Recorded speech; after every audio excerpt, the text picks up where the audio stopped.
This is episode 118, The Mind Killer, Secrets to Overcoming Fear. Welcome to Alive by Design. My name is Blake Mallon, and we're here to bring you inspiring people, principles, and practices to help you wake up, move toward your meant to, and feel fully alive. Open your mind and let's dive in. Hey guys, before you listen to the podcast, I just want to drop in and say I appreciate you for being here, and I'm super excited about this new Walk With Me series. These are solo episodes where I take some time in the middle of my morning run through the Santa Monica Mountains to share some inspired ideas and thoughts on my mind and heart. If you want to join me for any of these conversations live, you can catch me many mornings on my Facebook page, facebook.com/blakemallon.page. Would love to see you there. Love you guys. Enjoy the episode. Walk with me. So I was watching the movie DUNE the other night. Have you seen the new version? I know they're promoting it hard on the streaming platforms. Any sci-fi fans out there? What'd you think? I don't watch a ton of television, but I love a good movie night with the fam. Anybody else out there? So I was watching DUNE, and there was a line in the movie that was super faint. Matter of fact, the character that said it was repeating it over and over again, kind of under her breath. But it was one of those lines that was like, wait, what did she just say? And it was something like, fear is the mind killer. Fear is the little death that brings obliteration. I will face my fear. I will permit it to pass over me and through me. And when it is gone, I will turn the inner eye to follow in its path. Or something close to that. Wow. Fear is the mind killer. Little death? Obliteration? I will face it. I will permit it to pass over me, through me, and then allow my inner eye to look in its path. Gave me chills. And I want to have a conversation on maybe not just the meaning of the quote. I'm not going to go into a dissertation on the movie. You can catch it. But just that word fear and how it's something we write off because it's so commonly used, but it's something that is such a relevant conversation right now. So let's have some dialogue. What it is, how it comes masked in different words and different terms that I promise you we're all using every single day, and how to get through all its variations so it's not a mind killer. Whew, beautiful day. Here's a little view from one of the peaks. Sun is shining. But today's topic, guys, is something that we all face. We're probably all facing, and it's something we will continue to face. It is a consistent or a constant, no matter who we are, where we are in life. But I'd say over the last 2 years especially, the consequences of not knowing how to understand it, not knowing how to handle it, not knowing how to face it, have just become so apparent in people I care about and people you care about. And I'm sure this is going to be something that every one of us, no matter where we're at right now, no matter what we're going through, no matter if we're on a high, we're on a low, we're in the struggle, we're on the climb, it's something we're all going to get value from when we talk about this concept of fear. You know, the interesting thing, if you don't mind, I'm going to take a seat here. The interesting thing about that concept of fear is, if you were really to boil it down, like, what's one thing, if you were to look at it at its most simplistic form, that keeps people from reaching their potential? What's one thing that keeps us from achieving what we want? I'm not a fan of the word, quote unquote, success, because I think that word can mean so many things to so many different people. But what's the one thing that keeps you from that success, that happiness, that achievement, that mile marker you want to progress to? I love the word our potential, because that's something I know we all have. It's something that's great for all of us, something that's different for each of us. But I'm of the belief that, the point of our time on this planet is to pursue whatever that potential is. But no matter what language you want to use, if we were to boil it down to its most fundamental thing, the thing that keeps all of us from reaching it, whatever it is, at the end of the day, it's fear. It's fear in its most simple form. Fear is what keeps us from moving forward. Fear is what keeps us from making the decisions we know we're meant to make. Fear is what keeps us from tapping into who we are becoming. At the end of the day, it comes down to a fear. Now, we don't call it that.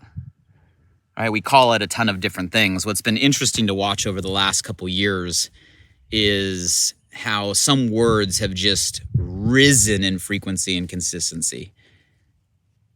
Words like stress.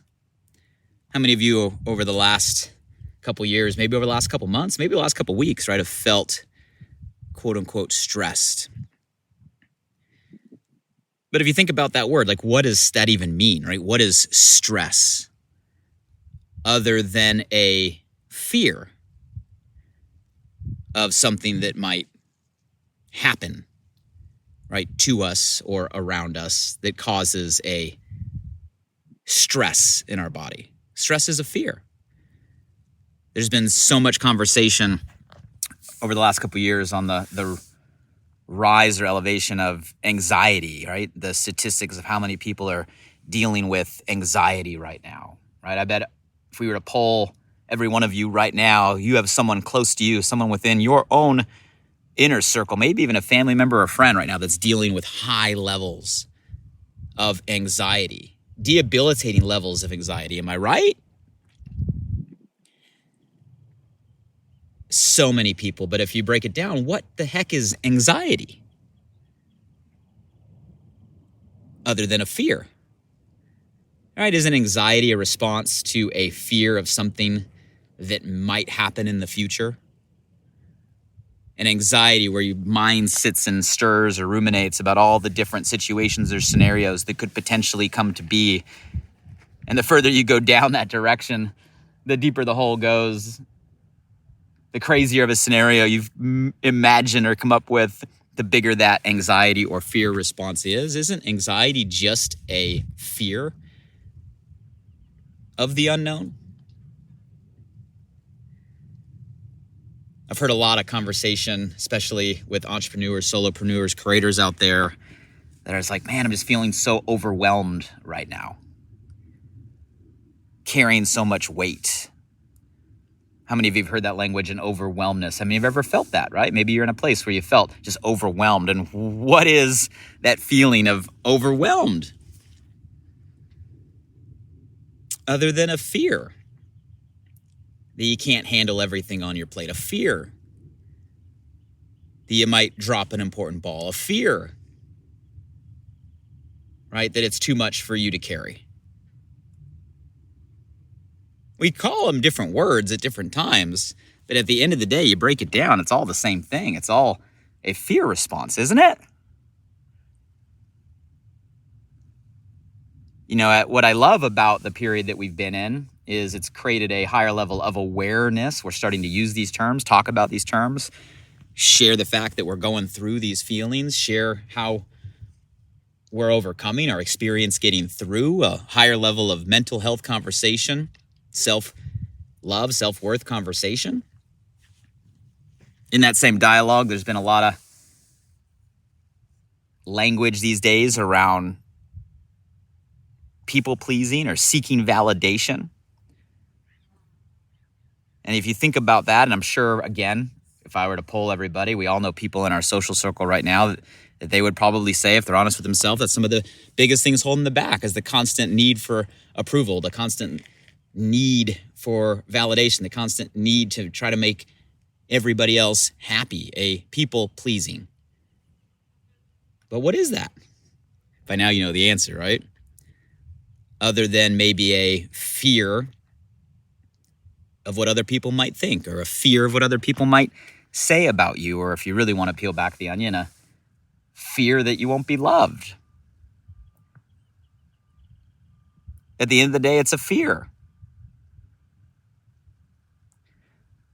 So we use all these different words, whether it's a stress or an anxiety or an overwhelmness or a need to please.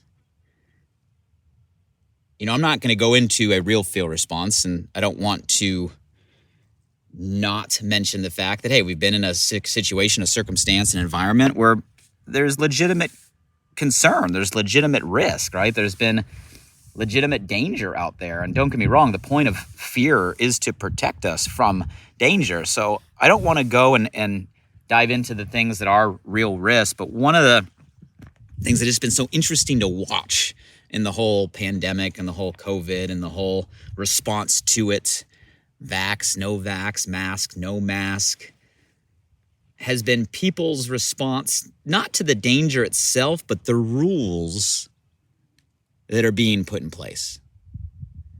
And you tell me if you have people in your life, but I've found people even close to me that their response to the rules, not the real risk or disease or health or danger, but the rules has just been fascinating.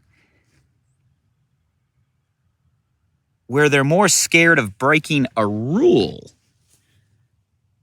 that was created on the fly by people that are perfectly imperfect, right? Rules that are being created maybe to the best of people's ability, but in no means can we say have a proven record or any sort of guarantee, but people's response just to the need to follow the rules has been crazy. And I've seen some of it be, again, to the point of debilitating, where they're so stuck with all the rules being imposed. What is it other than a fear at the end of the day? A fear of what? Doing something wrong? A fear of being reprimanded? See, as we can keep going, but I know all of these are, I use words, but they're more than words, and I don't want to limit any of them because they're all real situations, real feelings, real emotions that people are feeling. But all of them, at the end of the day, the bottom line is they are a fear. And fear is the mind killer. Fear is the little death that brings obliteration. And we've been in an environment for so long where our fear frequency is running a red line. And you guys, fear isn't just an emotional thing. It's a physical thing. Like, it's a physical response. Every one of those, if you were to get down to a biological level, it is a physical response, right? It is a cortisol up, right? Adrenaline up. Normal bodily functions, pause, frozen, limited. It is a physical response. And we're going through such a prolonged state of this heightened physical response. It's unhealthy, not just for our mind, it's unhealthy for our body. So if there's one thing that my hope is as we go through these interesting times, is my hope is all of us, you personally, us as a community, the world as a whole, we start to learn to acknowledge and recognize what it is, a fear. And more importantly, start to get tools, start to get equipped on how we limit that, how we live through that, how we overcome that, how we move forward in spite of that. Now, some of you guys are like, well, Blake, what's the answer? I wish I had that answer, right? But I can give you a direction. You know, we've all heard the saying that where your focus goes, energy flows. What you focus on expands. And we've all lived all of those situations long enough that, you know, all of them are their own rabbit hole, right? You feel stressed. What happens is you start to continue to focus on the thing that's stressing you out, and you become more what? You start to feel an anxiety, and your brain starts to ruminate, starts to spin, right? We have such a imagination machine up there. We can come up with an infinite amount of things to create more anxiety. We expand our focus, we expand its impact over us, right? When we're overwhelmed, it's because we start to stew on all the things we feel that we can't carry. Right? When we start to focus on others and what others think or what we think they think, because we never really know what they think. We're always operating in what we think they think. When we start to focus on all the rules and what happens if you step outside the line, you color outside the line. Because every one of those, it's a focus problem first. What you focus on expands. You know, it's interesting. I was playing with my daughter, Sadie, right? A little over 3 years old, 3.5, and was working with her this past weekend on riding her bicycle, training wheels, right? But she's getting the hang of pedaling, going forward with the training wheels. And it was funny because she was beginning and she wouldn't stop staring at her front wheel, right? So I had to teach her. I say, Sadie, you can't stare down at your front wheel. You gotta look up. So she started looking up. And then she kept staring at the things that she didn't want to hit, right? She started staring at the curves or staring at the bushes or staring at the car. And I had to teach her the same thing I'm sure all of us were taught at one point or taught our kids at one point is you got to focus on where you want to go. Don't focus on what you don't want to hit on the bike. What happens when you're riding a bike and you focus on the thing you don't want to hit? It's one of those things like, don't hit that, don't hit that, don't hit that, don't hit that. Why? Because what you focus on expands. Where focus goes, energy flows. Just like that bicycle, you don't want to stare at the thing you don't want to hit. If you stare at the thing you don't want to hit, I can guarantee you're probably going to hit it. Same concept when it comes to all the things we're talking about today. If you continue to focus on the thing that is triggering the response, it's just going to magnify or multiply the effect or impact it has on you. We got to learn to shift our focus first. Shift our focus. Whenever you get stuck in one of those loops, whenever you get stuck in one of those spins, whenever you get stuck going down one of those rabbit holes, you got to understand, boom, first thing is you got to shift your focus into a different direction. Stop giving energy to it. You know, Tony Robbins is a master of this. I love his teaching because he breaks things down into simple form. He says, well, if you want to shift your focus on two things. Focus on your state and focus on your story. State being your physical state. You want to shift your focus, shift your physiology. Motion creates emotion.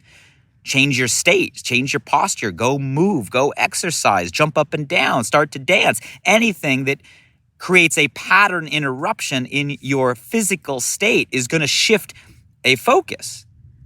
And it sounds like a little trick. It sounds like a little hack, and it is. It's the ultimate one. But you change your state, you change your energy. It's just a matter of building the discipline, building the repetition, building the muscle to when you know you're going down and about to hit the sign you don't want to hit, boom, you change your state. When I say change your story, what I mean about your story is your internal dialogue, your self-conversation, right? The language that you're using 24/7 inside your own mind. It's not what you're saying out loud. It's not what other people can hear. It's what you're telling yourself. Changing your language changes your focus. And all this stuff takes time. It's not an instant thing. It's a lifelong journey. One thing I've learned when it comes to changing your language is your brain is a question answering machine. It's how it works. So one of the ways to have better conversations with yourself or to shift your language, to change your state, to move your focus, is to start asking questions. Asking better questions, you're going to get better answers. So some of the simple tools, the practical tools, is to start to learn questions you can ask yourself to help you shift your focus. One of the ones that I love being taught out there, I think it's one of the most powerful questions, is if the world were working for me right now, not to me, but for me, not in spite of me, but because of my benefit, right? If we were to take a positive intent of what's going on, an optimistic view, the world and everything was working for me right now. Here's the question. What else could this mean? If this situation right now were working for me, not against me, for me, not to me, to my benefit, not my detriment, what else could this mean?